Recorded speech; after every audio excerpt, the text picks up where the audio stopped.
Бисмиллахир-рахманир-рахим. Ва бихи настаин. Алхамдулиллах уассалату уассаламу аля расулилlah. Алланың атымен пайғамбарға салават айта отыра осы бір берекелі, қасиетті мәжілісімізді бастаймыз.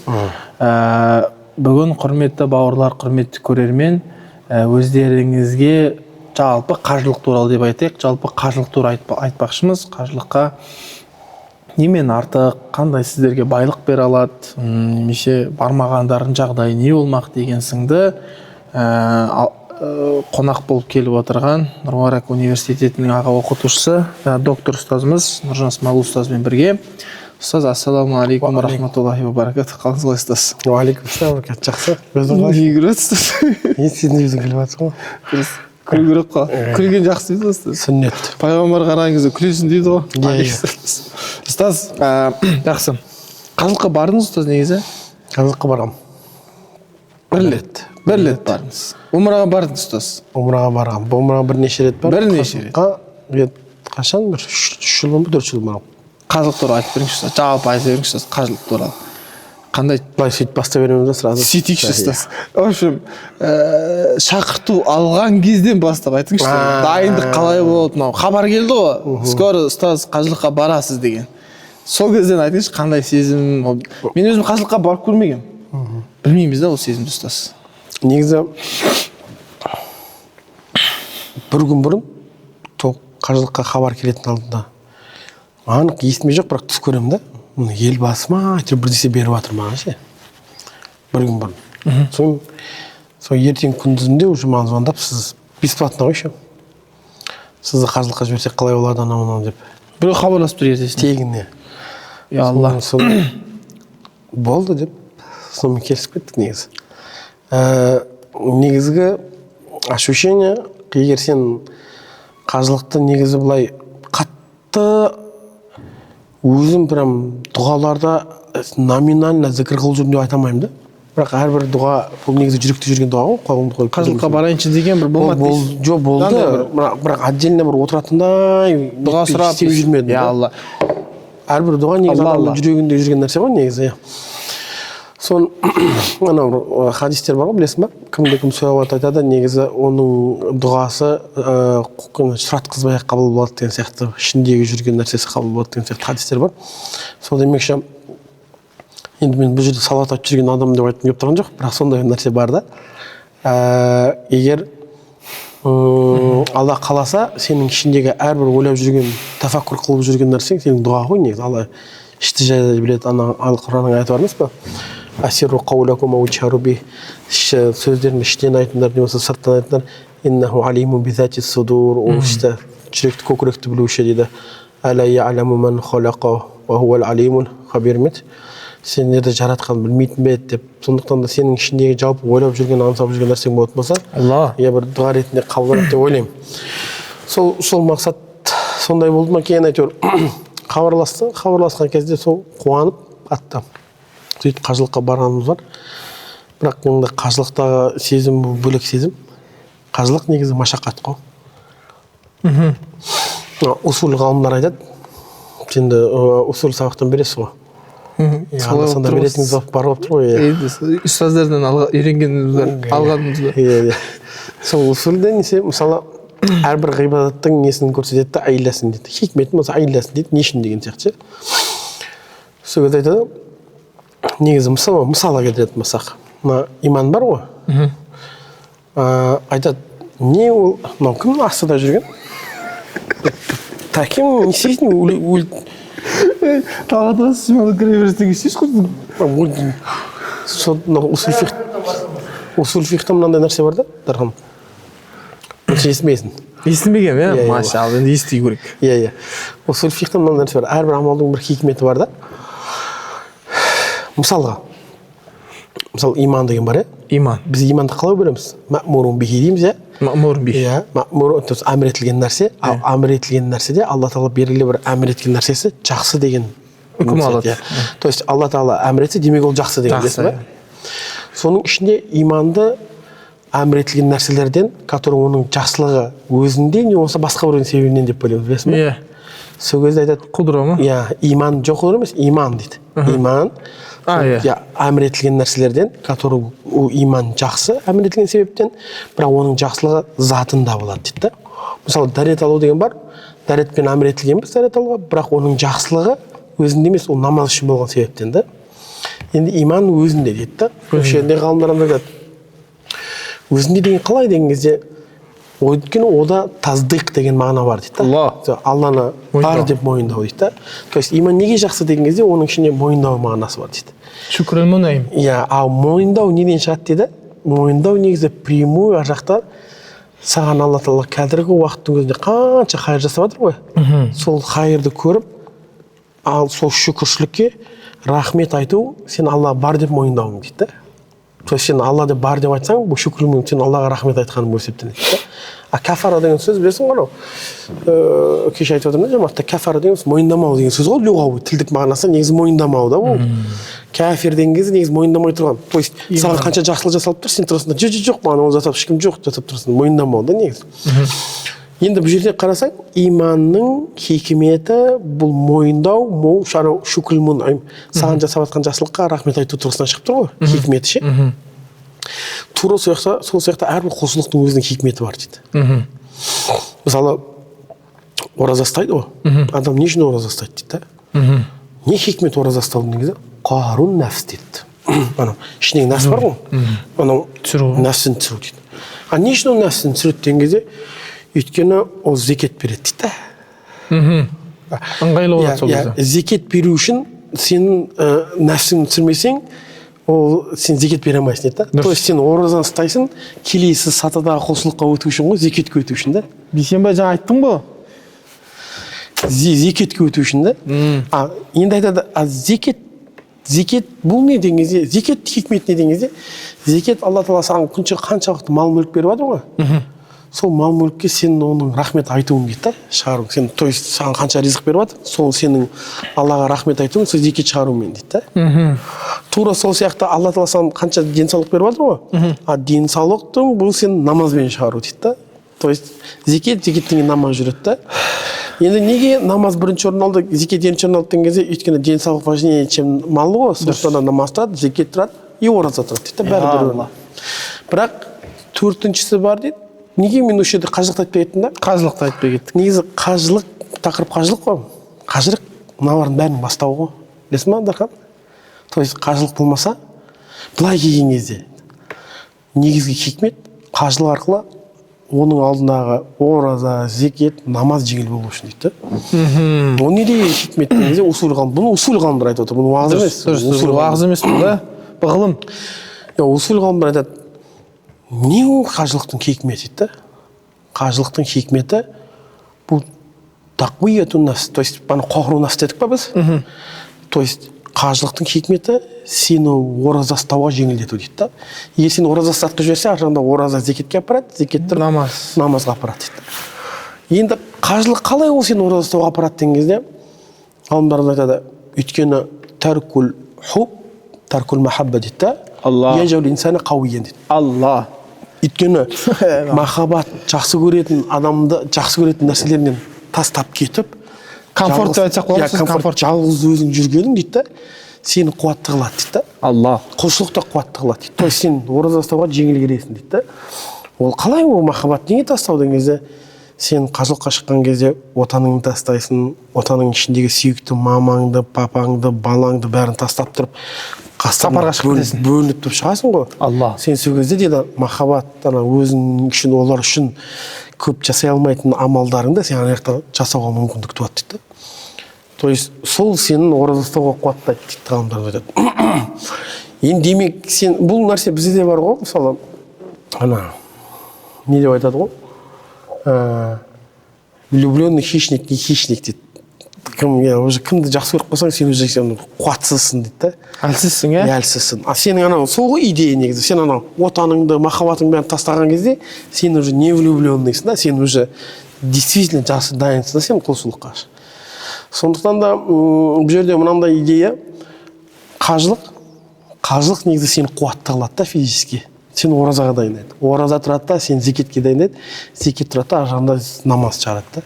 Сөйтіп негізгі бастау қажылық болып есептелінеді. Қажылықтың хикметі осындай негізі. Көп адамдар байқамайды, негізі қажылықтың хикметі өте үлкен ғой негізі. Одан кейін сен қосатын болса айтшы ешбір. Жүз вообще сізді тыңдаған біз үшін Аллаға шүкір. Енді айтпағым, мен может арасында қосып қоятын өзің нәрсең болатын болса айтасың ғой. Негізі шариатты қарайтын болсаң, негізі шариат мақосиду шариа деген бар, усулда тоже. 5 шариаттың мақсаттары бар да. Не үшін келген шариат мысалы? Бірған ұстаз. 5 негізі адамның хақларын қорғау үшін ғой дегенде.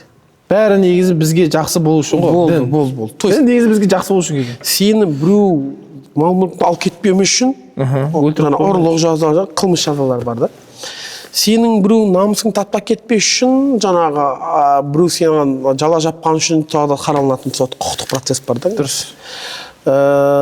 Сенің денсаулығың, сенің біреуіңді жаңа мал-мүлікті алып қалмас үшін, сенің жаныңды алып қалмас үшін бәрі қарасаң ислам сол үшін да. Сенің ақылыңды кет қалмас үшін арақ ішу харам деген да, саған сондай нәрсе жасағанда. Шегу дейсің, насыбай. Соның бәрін енді исламға қарап болсаң, ислам негізі қоғамды тәртіпке келтіру үшін жасағанда.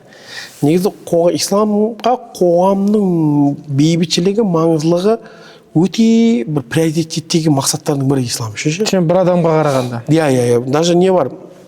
Хаққул муштама әуля мен хаққул фард деген ереже бар да. То есть қоғамның хақысы бір адамның хақысынан қарағанда алдыда тұрады. Соны бір мысал айтыңызшы, сол қағидаға мысалдар. Мысалы, біздің президенттеріміз бар ғой.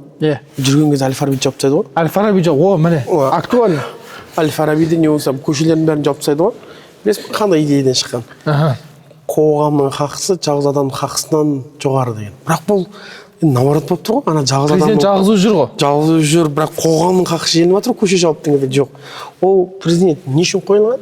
Ел жұрттың жағдайы. Қоғамның мүддесін қорғау үшін. Алла. Қоғамның мүддесін қорғайтында толық қоғамды дұрыс қорғай алу үшін толық мүмкіндіктер болу керек дейді. Ода полный комфорт жүру керек. То есть ол қоғамның мүддесі қорғайтын адам болғаннан кейін сол нәрсе оған беріп тұр да негізі. Елбасымыз сөйтіп жүргенге лайықты. Негізі қазіргілер айтады ғой, негізі кейбір президенттерге қарасаң елін простой, өздері қарапайым жүреді деп. Негізі барған шығар кезінде, жаңа Омарлардың кезінде, Абу-Бакр кезінде, бірақ Ибн Халдун социолог бар ғой. Социолог. Соның өзі айтады, негізі басшыда хайба болған жақсы дейді да. Хайба, қолында қуат, мыс болған жақсы, қолында қуат болған жақсы дейді да. Яғни дұрыс жүруі, қасында нелердің жүруі, жаңағы мұхтарам, сыйламды жерлерде болуы деген сияқты. Бұл негізі қоғамның хақысы ретінде қарастырылған дүние басында. Аллаху акбар. Енді қоғам маңызды ма исламға? Қоғам маңызды болып тұр, Енді қараш, ислам тұрады да сол қоғамның тыныштығы үшін бүкіл әрекеттерді жасауға тырысады.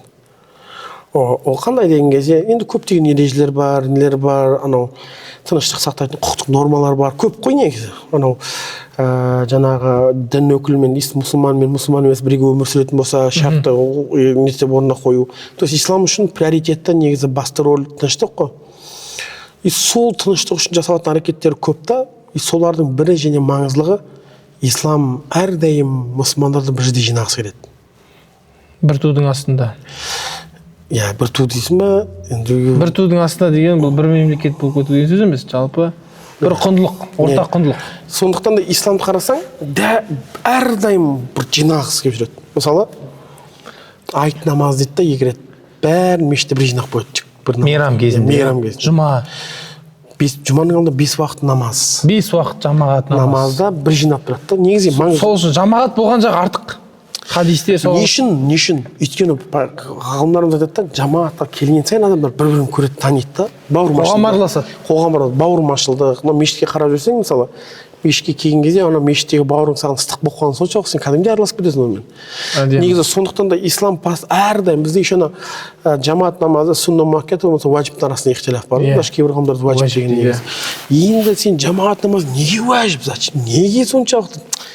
Еркектердің бір қоғамның астында жүруі негізі олардың қоғамдағы бейбітшілікке жасаған исламның бір әрекеттерінің бірі да, жинап жүру.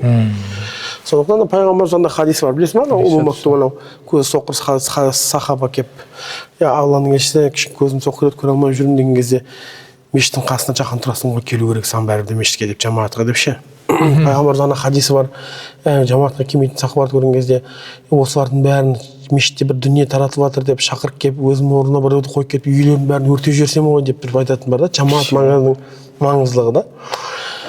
Сөйтіп қарасаң, ислам күнделікті 5 уақыт жинап тұрады. Ол жетпесе аптасына 1 рет жинап тұрады да. Ол жетпесе жылына жаңағы айтында 2 айтта жинап тұрады. Ол жетпесе, бірақ енді бұл жиналыстарды қарасың ба, сатылы жиналыс та. Сатылы. Айтайын деп тұр едім ұстаз. Мешітте мысалы ауылдың тек қана бір ауылдың адамдары. Микроштың адамдары бар, микрорайонның адамдары келеді. Қаскелең адамдар. 5 уақытта жиналып тұрады да. Дұрыс. Одан жұма келеді да, жұмада уж по-серьезному жиналады да. Қалалық деген сияқты. Былай, қалалық уровеньде жинайды. Айт намазы келеді, айт намазда бүкіл прям қала жиналады да, действительно енді. Аудандық, облыстық деген сияқты. Бірақ ислам бұлбен қоймайды да, ислам одан да жоғарысы керек. Жылына бір рет әлемді жинап тұрады, сен ойлап, әлемді жинау оңай емес қой негізі. Әлемді. Не емес? Ат не еді? Қара сатылы, микрошты бір жинайды, ауданды бір жинайды, қаланы бір жинайды, бірақ ислам сондайдың да, кім Дархан. Хикметі сода, қазір мынау көптеген бауырларым шығып жатыр ғой негізі. Неге арабтардың несі, саудасын жүргізіп жатсыңдар. Қағбама, негізі түсінілмеген дүниеде, мынандай логикалық түрде мынау ғой Дархан. Бәрібір де әлемде, мысалы, мен ана кім соған қарсы арабистендер дегендерге айтам да. Араб құл. Мысалы, егер пайғамбар шығатын болса, саллаллаху алейхи ва саллям, бәрібір де бір точканың бір жерде әйтеуір шығады ғой ол. Ол егер жерден шығатын болса, обязательно бір халыққа тиесілі болады да. Енді сенің ойыңда қазір, сен арабист деп жатсың, сенің ойыңда сол кезде ол қалай болу керек? Либо пайғамбар жоқ болу керек, шықпау керек, либо болмаса қазақтан шықтың керек, сол ғой, басқа идея жоқ қой. Енді сен қазақтан шығатын болса, басқа мемлекеттен тура сол сұрақ саған да. Қазақтар деп айтады олар. Сен әділеттісің ба, әділетті емессің ба? Бәрібір сол логика да ол негізі, ол қандай болса да бір жерден шығады ол. Сондықтан бұл жерде приоритеті, сондықтан пайғамбар салсам қарасаң қазір ана арабтардың несі деп, пайғамбар салсам келген кезде, исламды оқып келген кезде арабтардың өзі қарсы болған да. Пайғамбар арабтардың ғұрпын құртқан. Арабтардың ғұрпын құртқан. Арабтар қарсы шыққан ғой Мұхаммед. Сен білесің ғой өлтіреміз деген кезде.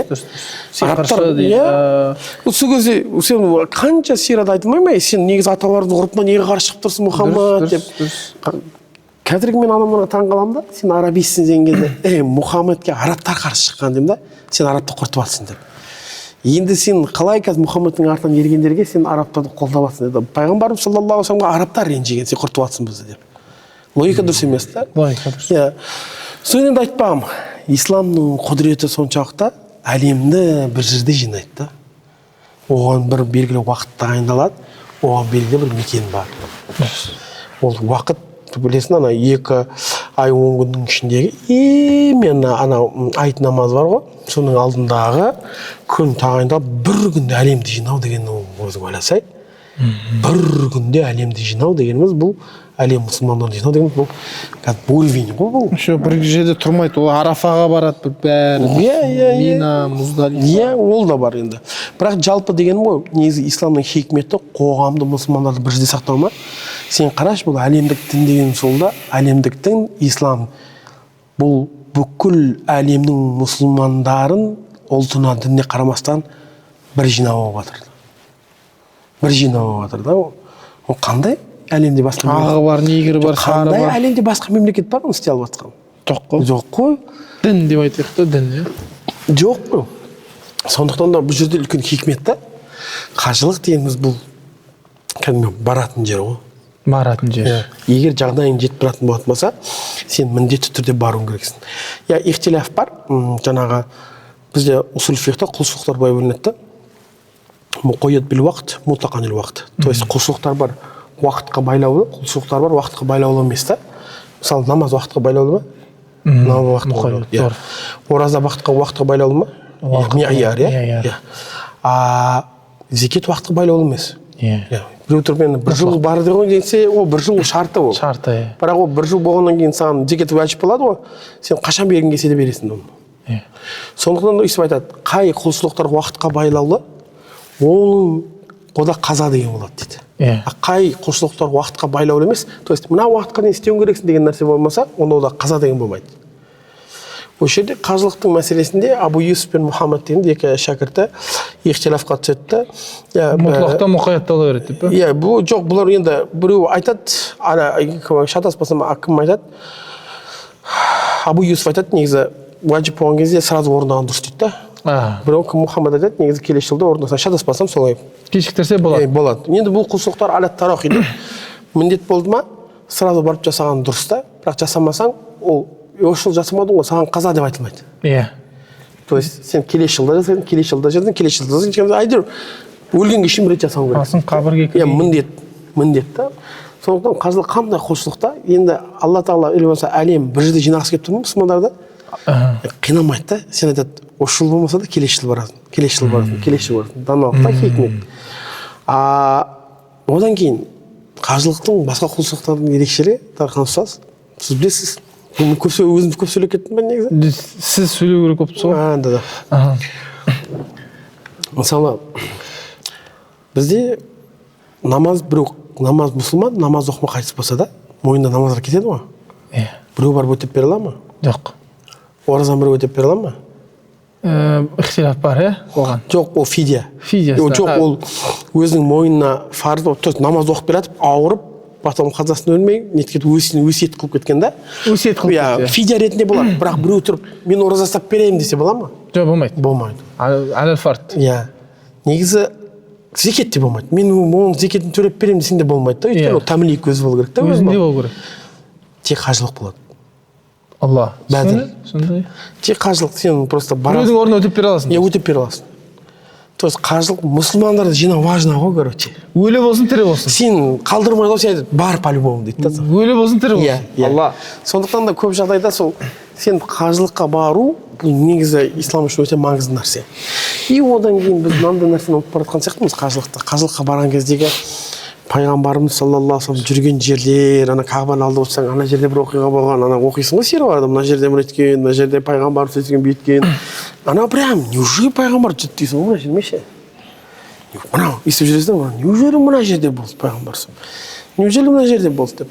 Пайғамбарымыз саллаллаху алейхи вассаламның жүрген жолмен жүру, Абдулла ибн Омар сахаба, Омардың баласы, пайғамбар саллаллаху каждый мелочына дейін жасайды дейді ғой. Даже Сафа мен Маруа бар ғой, сол жерде жүріп келе жатқан кезде бір сахаба айтады да, Абдулла Омар что-то бұрылып былай кетті дейді да. Неге кетіп кетті деп кейін сұраса, бір рет пайғамбар дұрыс жүрген көрген едім деп айтады дейді да. Былай жүріп. Сонысымен ғажап дейсіз ғой қажылық. Қажылық дегеніміз, мен саған айтайын, Дархан, мен өзім білмеймін, өз басым, короче, мен біраз жылға жететін рухани азыққа алып келдім. Бауыржан ұстаз, марқұм, Алла рахмасын. Бір күні студент болып жүрген кез осы айтсам болмаса айтып тұрмын. Студент болып жүрген кез Талғат Бауыржан ұстаз звондайтын жатаққа тұрып, шық, Сороковой дейтін, Сороковой шық деп. Не Сороковой? Кузов сөзі? Оны айтсам ұят болып тұр. Оны айта берді. Ұстаз екеуміздің арамызда әңгіме ғой. Шық дейтін ұстаз. Ол алып кетуін кішіпейілдік қой ұстаз, Алла рахмат ұстаз. Кішіпейілдік ұрып тұрған еді ұстаз. Айтпыше, мен Бауыржандай ұстаз маған звондап шық деп айтатын, вообще ойлап күтпеген ғой. Баяғы ауылда жүрген болмашы студентсің ғой. Бір ана айтқан кезде бір пайғамбардың оқиғалары болса, баланың көңілін қалдырмайтын деген сипаттар келеді да ұстазға. Алла разы болсын. Шық дейтін ұстаз, неге деген кезде сен студентсің, тамақ берейін дейтін. Жүре, сен студент не тамақ жеп жүрсің, күнде жұмыртқа роллтын жеп жүрген шығарсың, жүріңдер тойып тамақ беремін деп. Мен алып кететін. Соны неге алып кетеді? Қаскелеңге. Қаскелең достары бар. Сол жерде отырып ұстаздың айтқаны бар еді. Ол кісі қажылық көріп тастаған, умраны көріп тастаған, альхамдулилля, соны айтатын. Бір арманым бар дейтін. Сол не деген кезде сіз айтқандай ғой. Абдулла ибн Аббастан естіген шығар бәлкім онда, Алла рахмат. Абдулла ибн Омардан естіген. Сол әңгіме естіген білмеймін, бірақ әйтеуір не істесе де ізгілердің жолымен жүр ғой.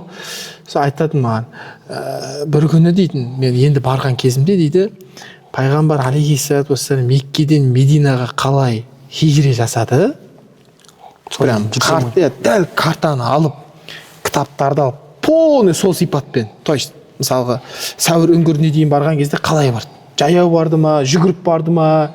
Сол кезде қолында қанша су болды, қанша бір тамақ болды? Сәуір қанша қай уақытта кірді, қай уақытта шықты, қай жерден бастап түйемен жүрді өзі.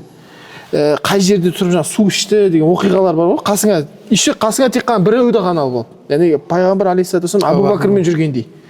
Прям сол жолмен жүріп, сөйтіп хижрет жасағым келеді дейді. Көргім келеді дейді пайғамбар қандай жолмен жүргенін. Кәдімгі дейсіз. Сөйтіп айтып өткен еді ұстаз. Біз анау метро бар ғой екеуінің арасында. Сол метро негізі пайғамбарымыздың примерно траекториясына салынған ба негізі? Деп өткен біреулер айтып еді негізі. Ана метро деген сұмдық скоростьпен жүреді ғой. Соның өзінде қанша сағат жүреді? Ортада поезд айтасыз ұстаз? Екі ортада. Жоқ, қанша сағатта жетеді ол? 1,5 сағат. Сен қараш, анау 300 км сағатпен 1,5 сағат анау келатқан кезде түсінесің де, мынаның бәрін жүрген ба, действительно. Еще айдала, құм, тас. Ананың бәрін елестетесің ғой, жүрген. Недеген жүріс дейсің анау. Айбай. Соның шынымен де пайғамбарымыз саллаллаху алейхи ва саллям анау кейбір ғалымдарымыз айтатыны, мұсылман толық өзі мұсылман дей алмайды. Пайғамбар саллаллаху өмір бойы бір оқып шықпайынша деп. Неге деген кезде сен білуің керексің да. Пайғамбар саллаллаху біз үшін не көрді ше? Анау білесіз, анау ой сипатталады да анау.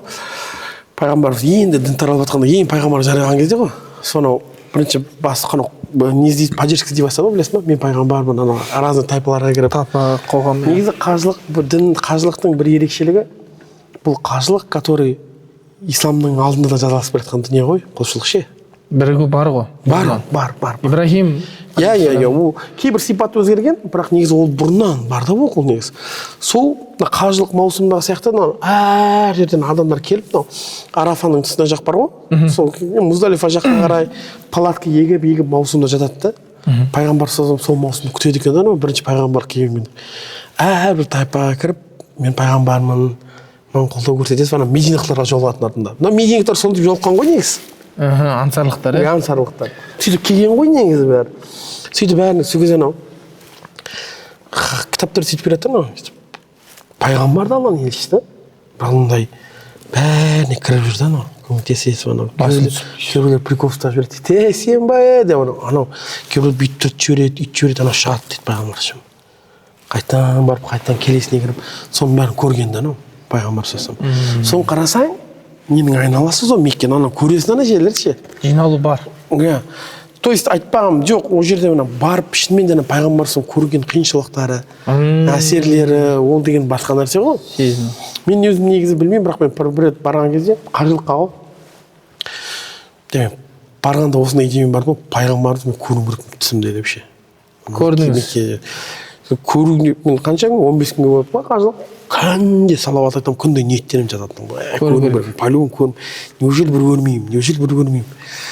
Жоқ, Меккеде жүрген кезде жоқ көріп пайғамбар соң күнде салауат айтуға тырысам, көріп кетуім керек мен деп. Мединаға келдік, Мединада жоқ көреді, жоқ, біраз жоқ. Кететін мүмкін бұрын ба. Ұйықтап кетіп, көрсем алдымнан бір адам шыққан, Алланың елшісін көрдім, түсімде ғой, пайғамбарды көрме деп сөйтсен отырып. Кетіп бара жатыр ғой дейді да. Андай жерде есік кетіп бара жатыр ғой. Сондай жерде артқа қарап кетіп бара жатыр екен да. Сонымен артынан көрдім да. Көрдім ғой өйтіп деймін да. Болды ма, жетеді деп ше, ары қарай бармай қойды. Сөйтіп пайғамбарымызды қатты көруге барып армандап барғанмын да. Негізі барған адам сағынып қалады ғой қажылықты. Сен енді бардың ғой. Барын кеп тұра ма? Барын кеп тұра ма? Ана действительно сағынасың да жетші. Бір жүректің тынышталған, жеріма жиналған, әлде сен құлшылықпен тек қана занят болған себептен басқа нәрсенің бәрі жоқ қой, короче, сен енді анаяққа барғанда именно сол құлшылық идеясымен барасың ғой. Ана құлшылыққа проникновение болғаннан ба, әйтеуір анау болып жүрген атмосфераң бар ғой, другая аура деген білетін бе едің? Өлең десең. Негізі мағынасы мен деген ғой. Ана таңертеңгісін таң намаздан баратқанда мен еще барған кезде қажылыққа көп жағдайда күнді жасамаймын, короче. Күн ыстық қой. Уағыз айтасың, үйдесің, бүйтесің. Харамға барып намаз оқып көресің, тауып жасамайсың бірақ. Сағат түнгі 3-4 болады ғой. Сол кезде 2-3 соған дейін ұйықтайтын да. сол кезде ең төбесі бар ғой. Иә, Қазылықтың ең төбесі. Түнде салқын жақсы да. Тау сайдың ең төбесі ме ұстазан? Иә, енді әдейі ұзағын алып аламын да, әдейі ұзақ керек. Ұзақ жүру керек. Енді тафаккур ғой ол негізі. Да, иә, машалла. Спокойно. Негізі көп адамдар бар ғой, қиналып кететін білесің бе не? Істеп тастау мақсат етіп тұрады да. То есть процесстен ләззат алмайды. Процесстен орыстар сияқты ғой. Иә, жоқ, бітіріп тастау керек. Ертесі барып тастайық, анау Қазақтар сондай ғой. Иә. Бірақ анау мен түнде барып алған кезде, жайлап жүрген кезде анау не деген ләззат та анау. Үстімен өз үстінде сөйтіп жүресің анау. Еще бос та анау. Сіз такие ондай көрмеген шығарсыз. Бизнес па? Такие занят қой бас. Дела, короче, базар, короче. Соны айтпағым, негізі қажылық дегеніміз баратын жер.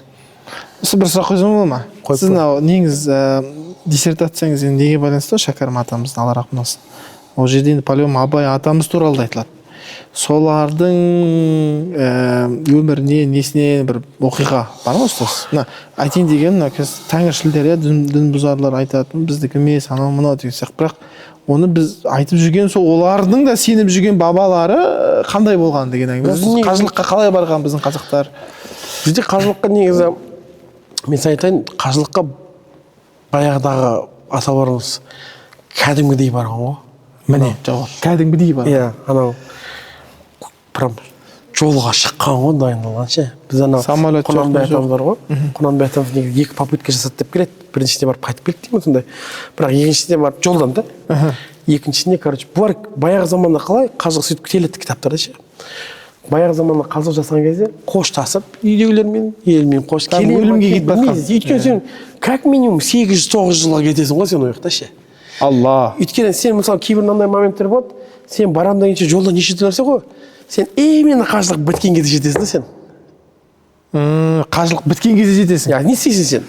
1 жыл жатасың. Қайттан күтесің. 1 жыл жатасың по-любому да. Сөйтіп ол солай болған Құнанбай. Құнанбай істеп кәдімгі малды бәрін алға салған, кәдімгідей караван болып шыққан ғой, короче. Алланың қастарына адамдарды алғанда полный шап 1 жыл болып келеді ғой. Это 4 жыл ма? Жол. Иә. Бірақ содан кейін айтады, негізі мына қажылықтың бір несі Құнанбай, Абайдың атасы марқұм. Алла ол кісіні несіне бөлесін, мейіріміне бөлесін. Ол кісі қайтып келгеннен кейін, оның алдынан қаһарлы адам болатын қондай. Әділетті, шариатты қатыстанатын деген сияқты. Келгеннен кейін, барып келгеннен кейін бірсін түсінгендей болды дейді да, ескі материалдарда. Бүкіл бәрінен алыстап, алдын шетінен үйтік түртіп, сол жерде өмір сүрген дейді. Биліктің бәрін баласы Абайға берсам болды. Короче, қажылықтан кейін дүниені тәрк ету. Сіз айтқан келіп жатыр осы сияқты. Иә, дәл сол. Соны шынымен де Алла үшін де уже өмір сүру. Болды уже. Қажылық әсер еткен негізі. Мен еще кімге беріп тұрады? Биліктің бәрін Абайға беріп. Абай істеп жүр. Абайдан кейін Шәкәрім. Абайда біраз жүріп басқалды, соң Абайға кішкене қысылып жасалғаннан кейін Абай Шәкәрімге нетті. Тағы да бір бауыр немерелері болды Абайдың. Марқұм Абай Құнанбаев атамыздың сол кісілер болды. Шәкәрім енді кейде билікке араласып отырды. Сол Абай негізі қажылыққа бара алмай қалады. Бірақ Абайдың қажылықтың маңыздылығы сол кезде қазақтар ішінде Шәкәрім атамыз барады ғой. Сөйтіп Шәкәрім атамыз негізі Абай қайтыс болғаннан кейін қатты депрессияға кіреді. Сол кезде кім келеді? Әлихан Бөкейханов бар ғой. Сол келіп сөйлеседі Шәкәріммен, сөйлесіп, сол кезде депрессиядан шығу үшін сол Шәкәрім айтады, мен кеттім дейді. Қақ кеттім негізі. Мен барып қажылыққа барып келемін дейді. Содан туысқандарын жинап алады. Неге десе, Абай уәде берген еді дейді. Барам, шетелге шығып оқимын деп. Абай айтқан негізі тірі кезінде. Осыдан Шәкәрім өзім шыға алмадым, бірақ Шәкәрімді шығарып тұрып оқытпасам мен осы. Абай айтады. Анау Александрияның кітапханаларына жіберіп тұрып, анау Мекке, Мединаға жіберіп тұрып деп сөйтіп айтады да негізі. Сол Шәкәрім тұрады да, сол уәдемді мен орындаймын дейді да, сөйтіп неге шығып кетеді. Қажылыққа шығып кетеді. Мен енді Шәкәрімнің Алматыдағы орталық архивтан прям несін таптым. Шәкәрім Кудайбервиевичу выдано паспорт деп анау шығып кететін кездегі паспорт. Виза ма типа? Типа, иә. Алла, міне. Негізі, Алла, ұстаз сөзіңізден ренжімеңізші. Анау бар ғой, тәңіршілдер нелер сөйлеген кезде ешқандай бір фактсыз сөйлейді да. Ал мынандай міне ғылыми осындай ізденіспен болса енді түсінесің да, міне архивта бар, міне мындай документ. Таңғаламын мен, түк факт жоқ. Қажылықты айыптайды. Бірақ оны бабаларымыздың жасағандығына қатысты міне архивта факттар тұр дейді. Алла. Сөйтіп бар, бірақ Шәкәрім, Шәкәрімнің өміріне, Құнанбайдың заманынан қарағанда Шәкәрімнің заманында уже бәрі Транссібір темір жол деген білесің ба? Бір жігіттер білетін бе? Транссібір тарих оқыған мені 1905 жылдар ма, Транссібір 4 жылдар ма, Транссібір темір жол деген ашылады анау. Россия мен орталық Қазақстанға темір жол бар ғой, короче. Сол ашылған бетте, короче, жеңілдеді ғой. Сөйтіп бұл кім Шәкәрім атамыз негізі пароходпен Омск па сояққа өтеді бірінші. Омск. Сояқтан отырады да Москваға Транссібір жолымен Москваға жетіп барады да через Москву Турцияға, иә, Турцияға өтеді, через Турция өтіп теңіз арқылы Александриядан бір Қызыл теңізге шығады. Қызыл теңіз Александриядан былай өтсе болды ғой. Иә, теңіз не Қызыл не теңізі ана жерге екі ортада? Қызыл теңіз ғой. Қызыл теңіз, Қызыл теңізге қонырсы. Сол Қызыл теңіз өтеді, сол Шәкәрім айтады негізі. Бәрі сипаттайды да өзің қалай барған ше. Барған кезде дейді, бізді сол пәленше күтіп алды. Сол жерде жүрді ғой қазақтар ше, күтіп алатын гидтер бар ғой. Талғат аға сол кезден бастап жүрген. Сол кезде жүр ғой. Сіздердің профессияларыңызда күтіп алдықтар любой жерде, альхамдулилля. Сол кезде жүр дейді да. Сол күтіп алды, сөйтіп, ана жаққа бардық, мына жаққа бардық, сол ана жақта жаттық, мына жаққа жаттық деп айтады Шәкәрім. Сонымен былай жүрдік. Ана кітапхана арна кірген сол кездегі. Сол ол кезде Құнанбай барған кезде гостиница соққан 1 жыл жатқан ғой, короче, Құнанбаев. Барған кезде қажылық бітіп қалғанда 1 жыл күтеді ғой енді. Иә. Бос жатамыз деп сол кезде сояқтағы қазақтың тайпалы басшыларын жинап, сол кезде тайпа-тайпамен жүр екен де, ру-румен. Ру, машалла. Ру, ел болып жүр екен де, сол арғын елінің басшыларын жинап дейді кім? Арғындар. Иә. Арғындар алтын сырға. Жинап дейді, неткен дейді да, соққан дейді да. Құнанбай атамыз, Алла рахмасын, солармен бірігіп соққан. Солармен бірігіп, прям сол кім ба, гостиница соқып кеткен. Алла. Соны кім айтады сол кезде дейді да, Құнанбай аталарымыз дейді да, оқиға бұл Мәшһүр Жүсіп келтіре ме екен? Шәкәрім ба, Мәшһүр Жүсіп па, екеуін бір сол жерден оқыдым. Сояқтағы арабтар айтады дейді да, қаяқтан келдіңдер деген кезде, өзбектер, өзбек, қандай өзбек, анау ренжиді дейді да. Әлі сонда ғой? Қазақтар деп, Құнанбай дейді, бір риуаят бойынша. Бір шабарманды Бағдатқа қарай жібертіп, кітапханасынан қазақтардың ана бір не тарап жүр ма, Аббастан тарады деп па, ана бір Сахабадан тарады. Жоқ, бірсі тарады деп, Анасибин Мәлік па, әйтеуір бірдесін тарады деп бірсін. В общем, шежіре бар сондай бір. Иә, бір шежіре. Сол ма, әйтеуір, в общем, бір қағазды алдыртып, алып кеп тұрып, жаңағы Мекке ма, Медина, Меккенің әкімшілігін дәлелдейді дейді ғой, короче. Жоқ. Қазақтар дегеніміз біз отдельный народпыз, осыны кепкен. Жіберді дейді да, сол бұл оқиғада ше. До конца кеткен дейсіз ғой? Иә, сол кезде мысалы ұлт деген мәселе қазақтың намысын қорғау. Алла тұрғанда ол дін. Бірақ енді біз айтпаймыз ғой негізі ойбай ұлт болып қырылсындар деген сияқты. Бірақ ол Алла Тағала айтады, ұлт болып тараттым дейді, негізі. Әркім өзінің ұлт ретінде жаратылғандай негізі. Сондықтан да Құнанбай аталарымыздың сол дәлелдеуі ана жақта отырып ше, не деп жүр. Негізі ненің соғынуын айтсай сен, аты неме? Гостиница соғып өту деген оңай дүние емес қой негізі Меккеде. Бірақ кейін біраз жылдан кейін кім бар, жоқ қанша жыл? Кім барғаннан кейін где-то бір Құнанбай атамыз барғаннан кейін бір 50 жыл ма сонда өтеді ау, 40 па? Шәкәрім содан кейін барады да. Бұрынғы атамыздың салған несіне қонайын деп едім. Соған адамдар лық-толы екен. Содан біреуді ренжітпейінші деп, өзім басқа қона салдым деп сөйтіп айтады да. Толып тұр екен деп. Бірақ сол кезде оған жауапты болған пәленше еді дейді. Сол кезде сол гостиницаның қағаздарын алып, негізі Құнанбай атамыздың сол кезде уже документтер жоғалып бастаған екен да. Осы қағаздарды алып, сол Мекке әкімшілігіне барайын деп отыр еді, негізі дәлелдеп, Құнанбай атамыз келген деп дейді. Кенеттен менің тобым дейді да, кейін кету керек деп болды да, сонымен кетіп қалды, дәлелдей алмай кеттім дейді да. Уақыт, сонда ұстаз ол Құнанбай атамыз ол как уақыф ретінде да, ол жерге ұстап кетті. Уақытшасы ғой, уақыф деген сол анау бір нені қолданып кетеді, сол қолданып отырады да. До конца кете береді, оны ешкім меншікке өткізе алмайды негізі. Негізі ешкім меншікке. Фиқ бойынша ол Абу Ханифа айтады, ол мәйіттің атында тұрады дейді да.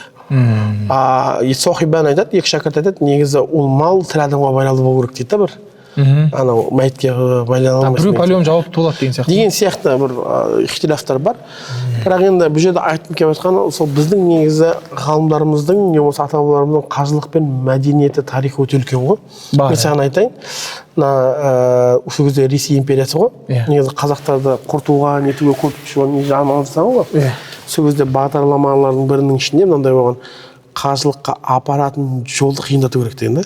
Алла. Сол кезде көмекте. Ол не деген кезде документпен жүгірте беру ғой, короче. Анаға футбол етету, мынаған тапсырдым ба, мынаны тапсырдым ба, қиындатады дейді.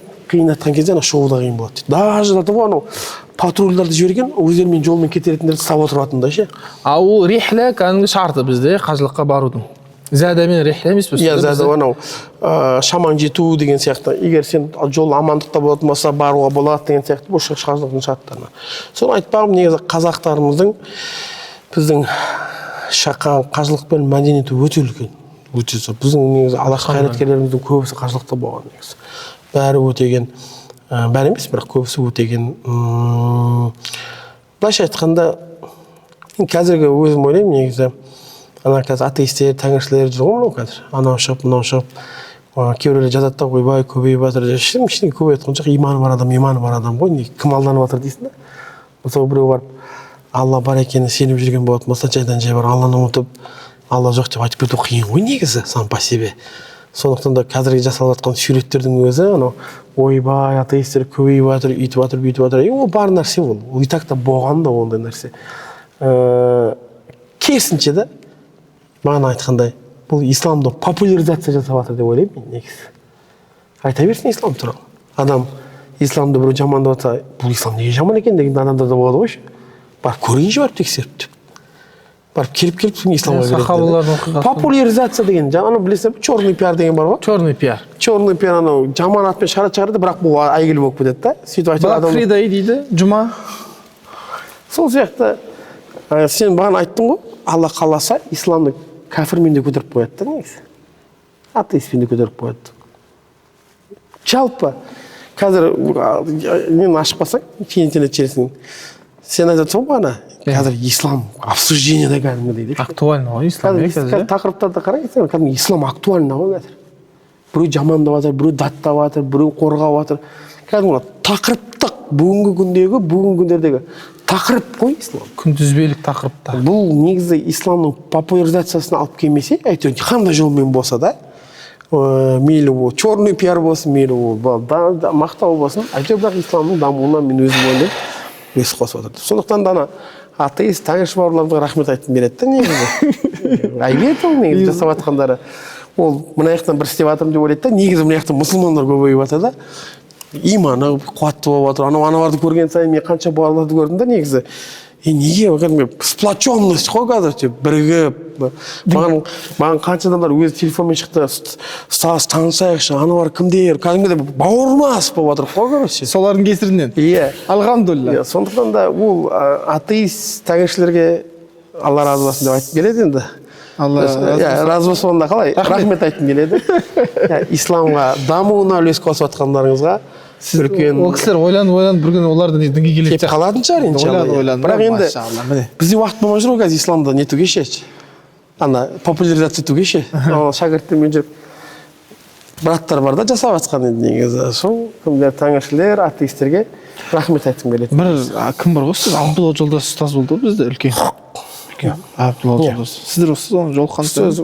Жоқ, мен ол кісіні танымын, бірақ негізі көргенсіз бе, білесіз бе? Былай суретін несін көрген. Сол кісінің бір уағызынан естідім.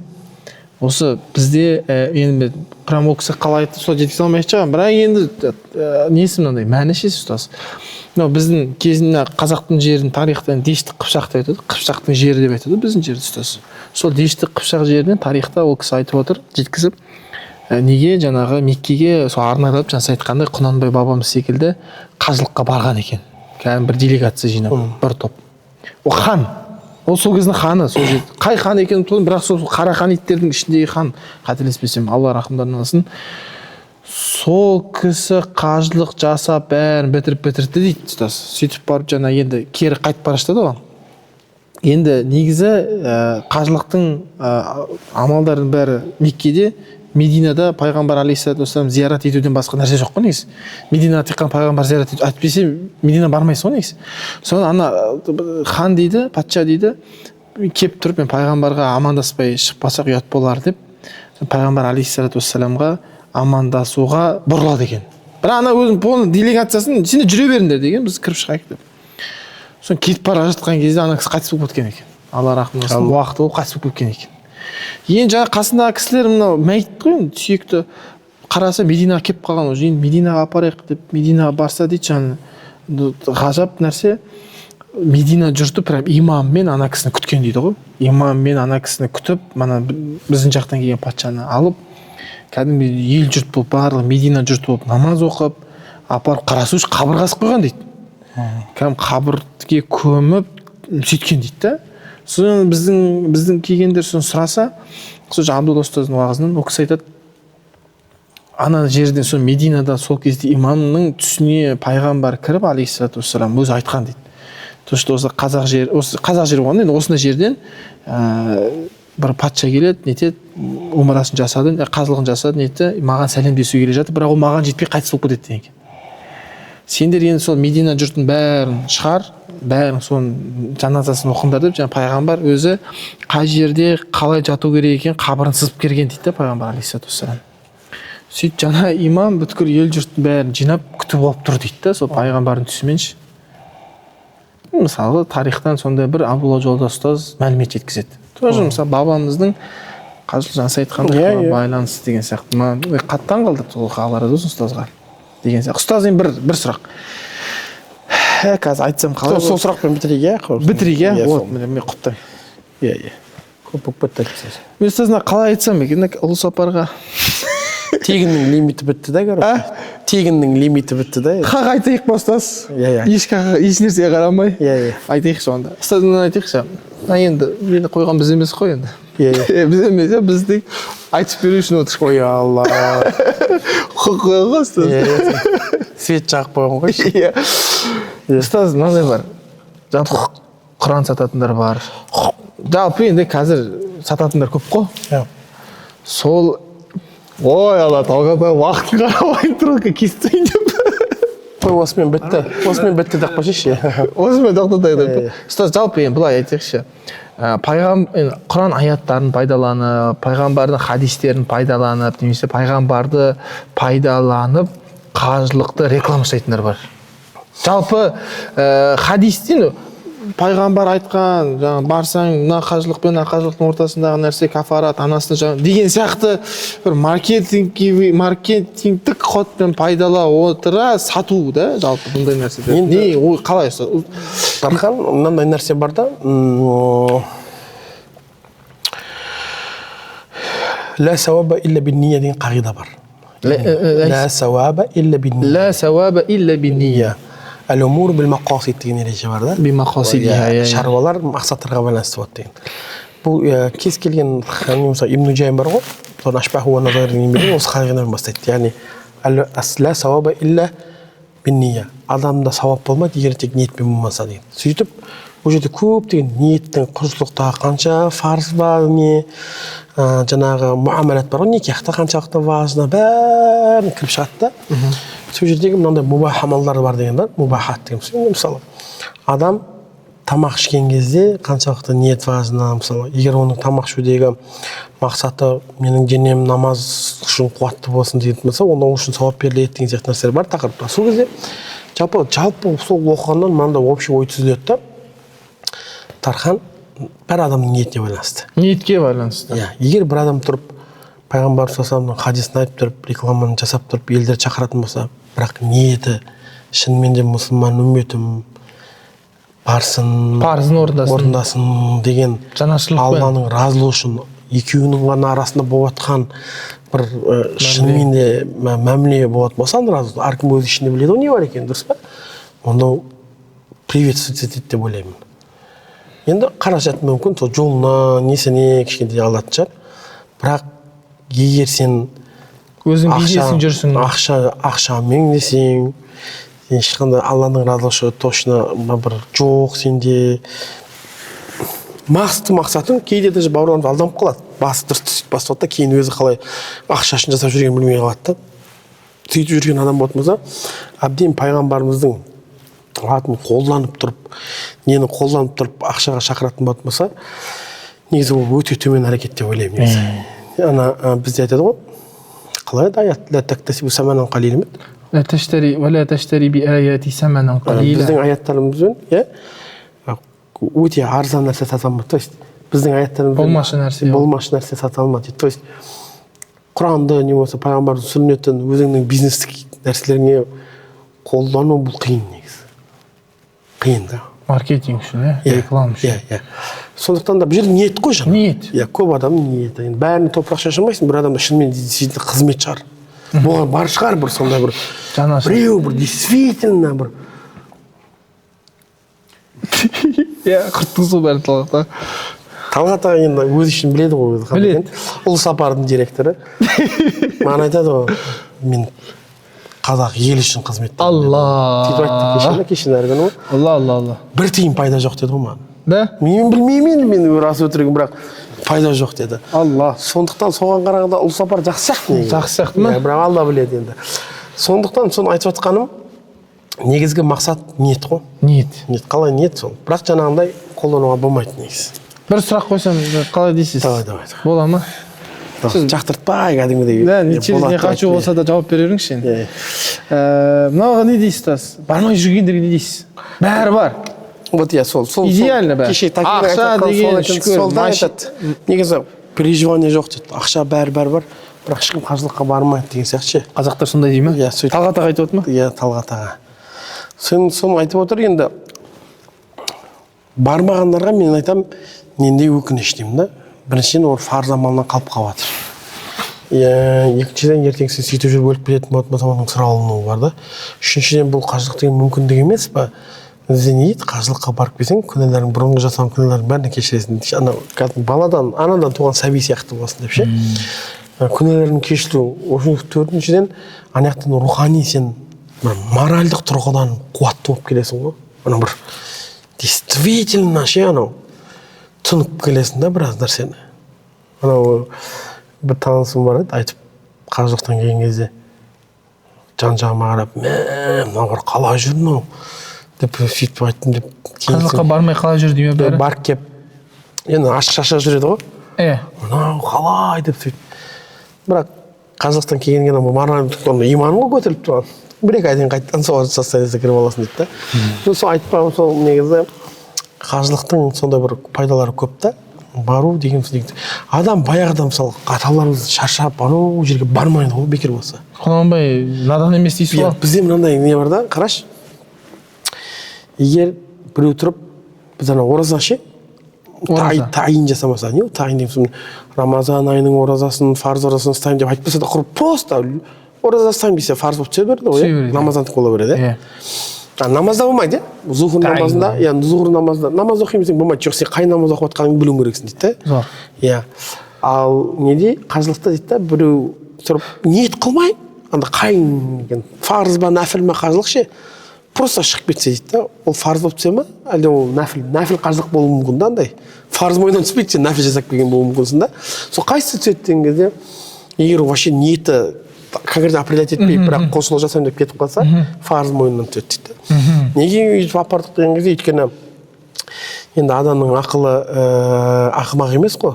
Ол қажылыққа бартқан кездегі машақат қой. Сол барлық машақатты нәпіл үшін шыдаймын деп айтпайды ғой, оның ақылы дейді да. Ол фарзды түру үшін болады дейді да негізі.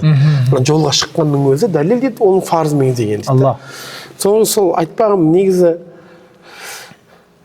бұрынғы атауларымыз сонша машақатты бола тұра маңызды болмаса несіне барады ол деймін да. Құнанбай надан болса абай шығар ма еді дейсіз ғой?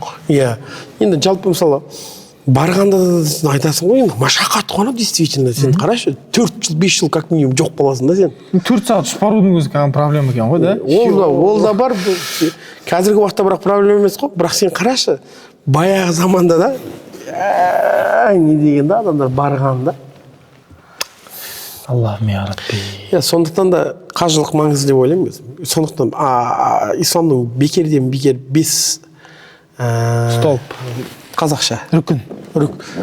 жоқ 5 Негіз.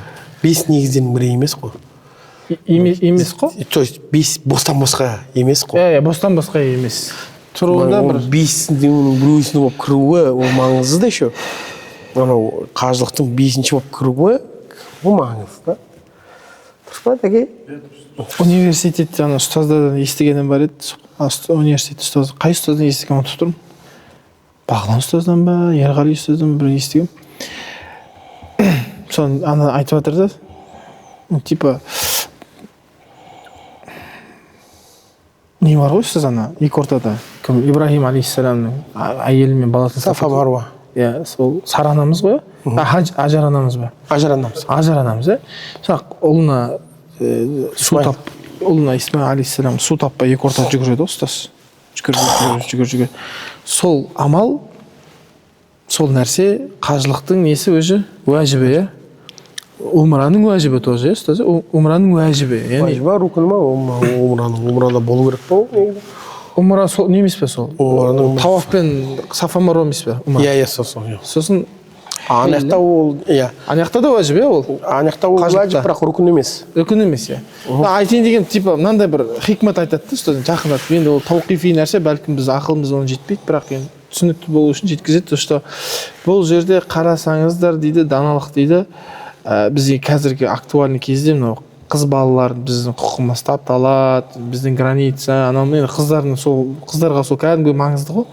Соларға демеу ретінде, нышан ретінде мынандай айтады да.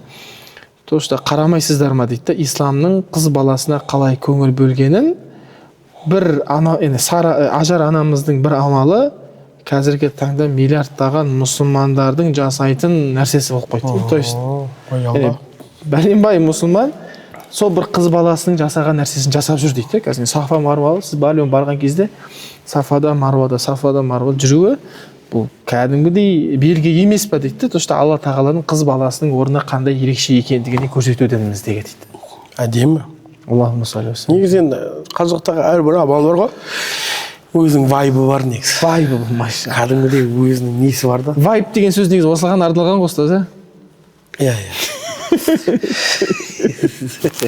От души келсеңші, от души. Через не хочу мысль. Иә. Сан ана өзінің бір аурасы бар. Сафа мен Марваның істеген кеп тұрады ғой. Істеген кеп тұрады. Кәдімгідей жүргін кеп тұрады ғой. Иә. Қарай.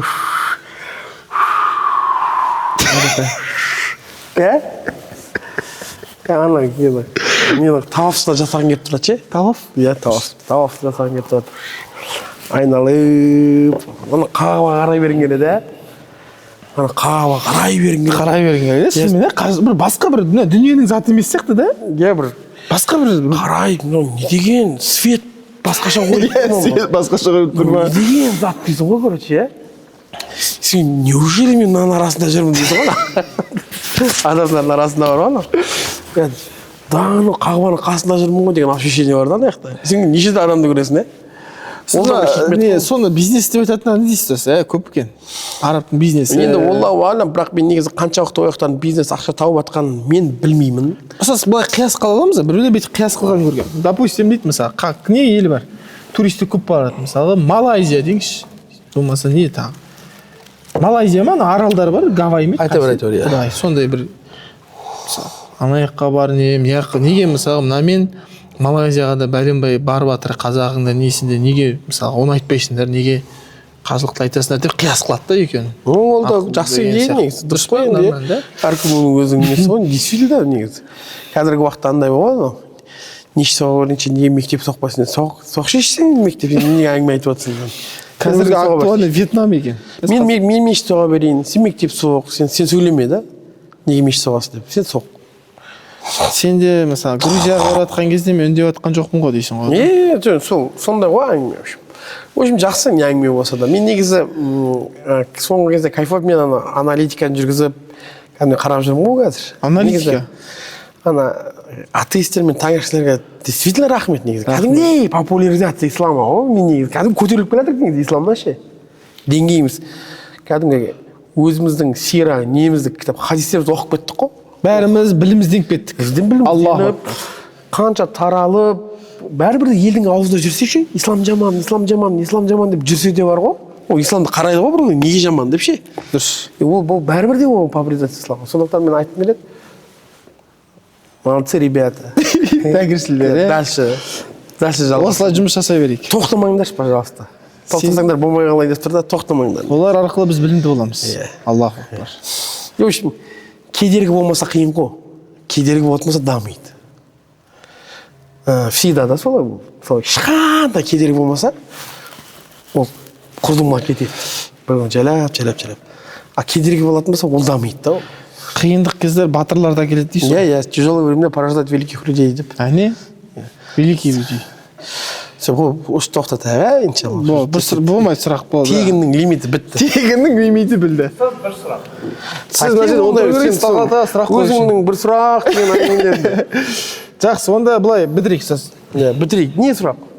Қазір мысалы Таке негізі мына информация жетеді ма? Негізі зачем саған бір сұрақ? Сіз уағыз айтсаңыз кәні мәтінен құтылады. Таза ғылыми әңгіме болып тұр қазір. Қазір андай бір айтайын тұрсана, күнәсі кешіріледі, не болады. Айтшы. Айтшы, тура сонда шатал, айтшы. Айтыңыз келсін. қазір мысалы Муздалифадан кейін неге барып түнеу керек қой? Минаға. Соны жеңіл қылғанда Минаға барып түнемейді. Сол жағын қалай мысалы? Ой, такие волновать етіп прям негізі вообще действительно бауырлар үшін переживать етіп жүрсіз ба сол мәселе үшін негізі таке? Енді ол пайғамбарымыз салсам сүннеті ғой. Көбісі қонақ үйге келіп қалады да мысалы. Жоқ, енді жағдайға байланысты шығар. Мен өзім бармағам мысалы таке. Жоқ, сұрақты бүйтіп қою керек ұстаз. Өйткені менде бір жағдай болды да. Сондықтан да сен оны қалай айтсақ болады екен, біреуге қазір сол кәдімгі үкім ғой орын алған. Біреуден бері жіберіп атқы жіберу деген сияқты ол бар, машру ойлар негізі ол бар. Бірақ абзалы әрине барып сол жаққа түнеп, үш рет тас лақтырып кеткен. Одан артық жоқ қой. Ну, бармауға бола ма белгілі бір себеп? Мен бармауға болады. Сол ғой жауап. Бұл жерде енді типа айтқыңыз келгені қазір комфорт қылған сайын дұрыс па деген әңгіме ғой? Жатыр ғой VIP дегені. VIP та. Ол определенно ол да негізі комфорт керек шығарсыз ол жерге, иә? Негізі қажылықтың мәнісі машақат қой. Сондықтан да айтады саған, анау шашқа гел жақпау керек, есеппеу керек. Негізге анау шас дей ма, анау шаршаған күй бар ғой. Кәдімгі қажу керек соң қажу. Қажы. Иә, сонда кетті болу керексің ғой сен негізі. Құдайдан Әдейі, сен киім жоқ, короче, сенде. Специально сасып, мен енді анау қажылық сен экранмен көресің қажылыққа барған кезде. 3 күн жүресің ғой. Иә. Сен 3 күн жүрген кезде бір жерге қисық далада жүресің ғой, короче. Сен действительно ананы ше. Ана жерге жатып қалады, матрасқа жатасың. Анау экранның мына жері ашылып кетпесін деп анау ұйықтай алмайсың точно шешу сен. Жартылай ұйықтайсың анау. 3 күн бойы сөйтіп жүресің анау. Өйткені қатты ұйықтап кетсең, қалай алынып жатқаныңды білмейсің ғой негізі. Анау постоянно напрягта анау. Күн ыстық бар ғой. Минадан алып келіп өзің анау бетің кеуіп сонда болып тұр ғой анау. Сөйтіп жүрген кезде Арафаға келесің, Арафада вообще ыстық. Таласың ол жерде. Одан кейін шығып барып, сен үшін өзің уже бітіп, Минадан уже Арафадан бітіп шыққан кезде Муздалифаға тасқа барып түнедеді ғой сен. Тас, короче, бір матрас бере ма, бермей ма. Сол жерде тұрисың. Машина айналайын. Шу, короче. Дұрыс ұйықтай алмайсың. Сонымен үйтіп 3 күн действительно шаршайсың ғой, иә. Соң сен қайтадан Минаға апарады ғой. Минадан тас лақтырып, сен ана Тауафқа жетем деген үшін дүние ғой, короче. Мен аяғым қажылып жүре алмай қалғанмын мен негізі. Тауафтан шыққан кезде такси тоқтаттым ғой өйстіп. Апарып тастаңызшы деп, қанша ақшасына қарамай апарып тастаңызшы болды. жаман қиналып кетті. Алла. Действительно машақат. Болды ма машақат деген? Ол енді Құдайдың алдына түсу, ол жерде хикмет, Түксіз екеніңді түсіну ғой. Еще біздің барған жылы сам пикқа кетті ыстық неше? Білмеймін, қанша 61 ма? Біле қоймын. Анау ыстыққа сыртқа шыққан кезде анау ыстық болған сонша анау бұқ деп давление ұстайды. Болып кетті, ана гостиница ішінен білмей шығасың ғой. Ыстық ұрған кезде мә дейсің ғой, короче, мынандай кәдімгі опасно күннің астында жүруші. Өліп кетесің. Опасно, сондай ыстық білмеймін, осы жыл болды ма, бірақ сондай болды да. Сонда мен ана датова группамен, ана группада аталары бар, нелер бар. Ана өлесін да, ана жай жеттілер. Мен тастадым да өзім ұрдым негізі. Пирк келетін, пирк келетін. Шықымға қарамайсың, ыстық шықым. Талғаттаға жүрдің ол кезде? Талғаттаға шығып кезде. Ол кезде басы кішсен қарамайсың. Мен тез тауысты жасап, ана үстінде екрам тешіп тау керек болып тұрды. 3 күн шаршап кеткенсің ше. Барып тез тауысты негізі шашыңды алып, тауысты ертең жасасаң да болады. Мен бірақ бәрін бітіріп тастағым келіп тұрды. Есіме жату керек ертең. Сөйтіп барсам, бірінші этаж жабық, екінші этаж жабық, үшінші төрт күн ыстықта көрді. Банау ең төбесіне шығарады да.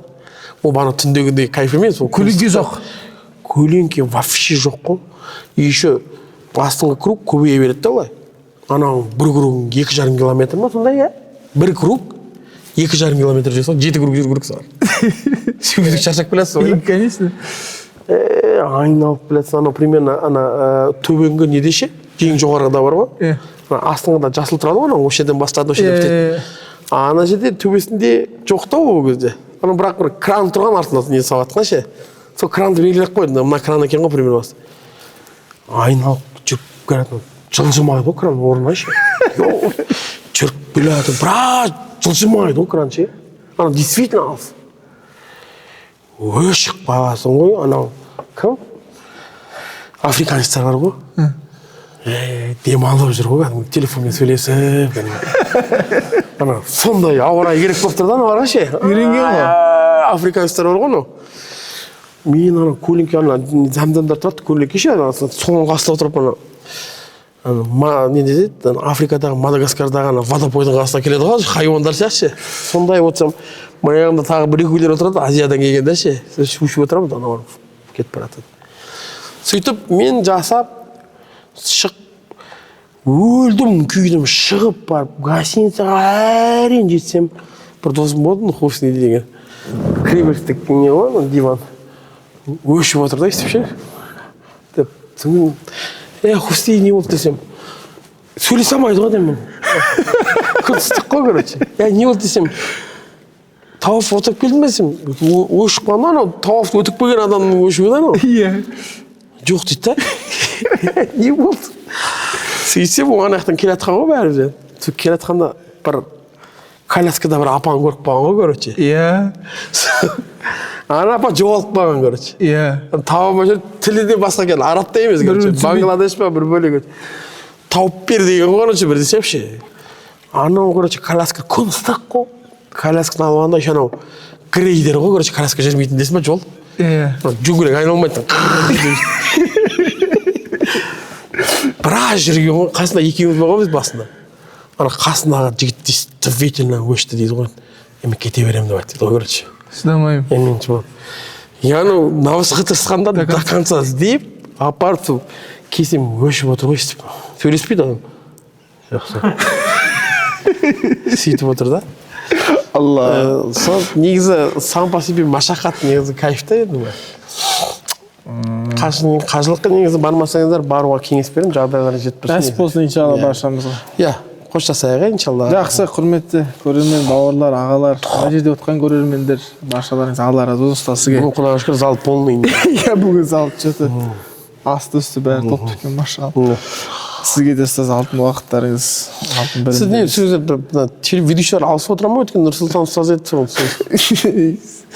Короче, сіз бар кезде ешкім сөйлемейді екен. Бұл жерде мен сияқты ғой асыл болмайды. Ведущилар алысып отыра ма? Бұл жерде мен қонақ болып келем да, бірақ ведущилар алысып отырады да. Сіз пайдаланып кетіп отырмыз. Шын айтам. Что-то скрытно мен ведущиймін, мен алдап жүрмін біреулеріне түсінбеймін да. негізі бұл подкаст былай болған ғой. Талғат аға отырады, сұрақ қояды, біз екеуміз таза ретінде жауап беріп отырамыз. Мен ведущий болып, Сен осы кіріп бара жатқан аяқ астында айтып саған сен ведущий істеп. мен Талғат ағаның спортивка киіп келгеннен түсіндім ғой, өзі отырмайтын. Ештеңе етпейді. Өзіңіз нете саласыз. Иә. Қазір түсіреміз деді. Уайым жоқ па, короче, дайындалмады қана. Жүрші. Білесіз ғой бәрін сіз. Давай. Соста тағы да Алла разы болсын, иншалла. Естіп бергендерімді Алла тағала амалға асыруымыз нәсіп етсін. Амин. Ақыры дауан алхамдулиллахи роббил аламин. Алла разы болсын.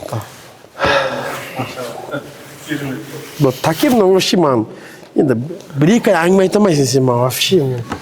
Мынаны істеп пе,